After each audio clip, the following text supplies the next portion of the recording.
Hi everybody! Today I'm going to take you along to do one of my most favorite activities, and that's called geocaching. And I can't go geocaching without my favorite buddy, my daughter JD. She's my fellow geocacher. So for those of you who know what geocaching are, make sure that you come over and say, hey Miss Sheldrake, I'm a geocacher.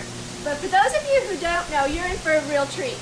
Geocaching is like a treasure hunting game, where everywhere we look, there's actually things hidden that you don't realize. And so we're going to show you how to find those things. The first step in geocaching is logging on to geocaching.com to find coordinates for a cache. Once you're on geocaching.com, you simply have to put your zip code in for where you want to search for caches. Hit search, and then a whole big bunch of places where you can look for caches will come up.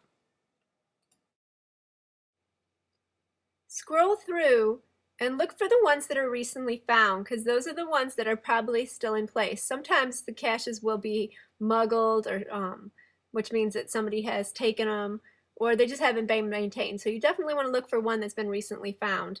And then click on it, and the coordinates will be at the top of the page. Alright, after you've found your coordinates online, the next step is to put them into your GPS. And so now we're on the way to find our little treasure. We're just going to go ahead and follow this. I thought maybe you might be entertained by the kind of music Miss Sheldrake likes to listen to. So here you go.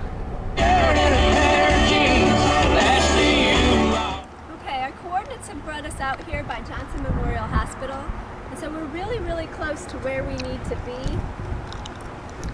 So we're just going to keep looking, and I think I'm going to go ahead and hold the camera, and we're going to let JD see if she can find this one. This one's supposed to be pretty easy, so alright, switch places.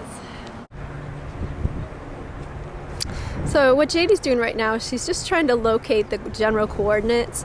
Once you find the general coordinates, you can actually just put down the GPS and start really looking around.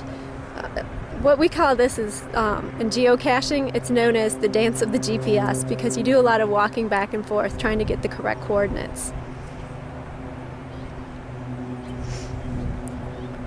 This is supposed to be a pretty big cache, so it'll hopefully be pretty obvious when we get near the location.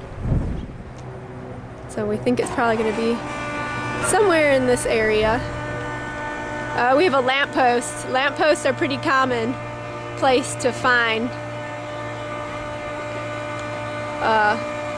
geocache, so I bet it's going to be really close.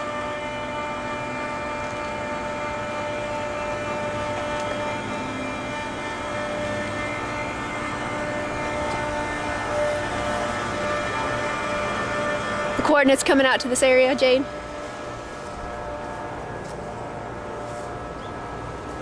That way. This way?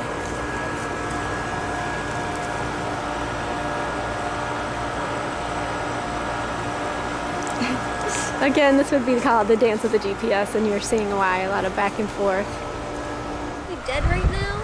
Okay, so we've pretty much run into our first geocaching hazard, which is a snake.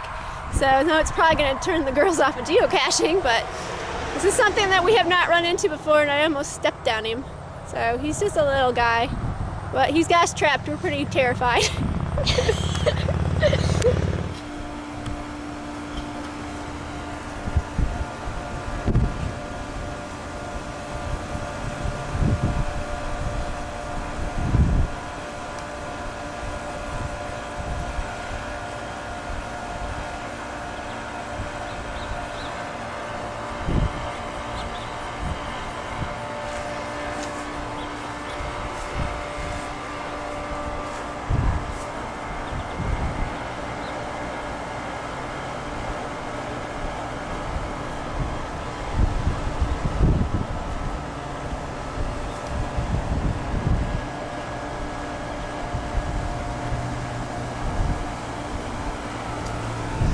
Once you got the coordinates, it can be pretty tricky to find where the item is,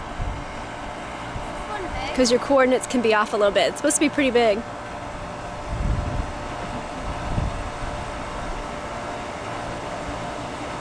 Okay, my turn. Wait, I think I found it. You got it, you think? Let's see.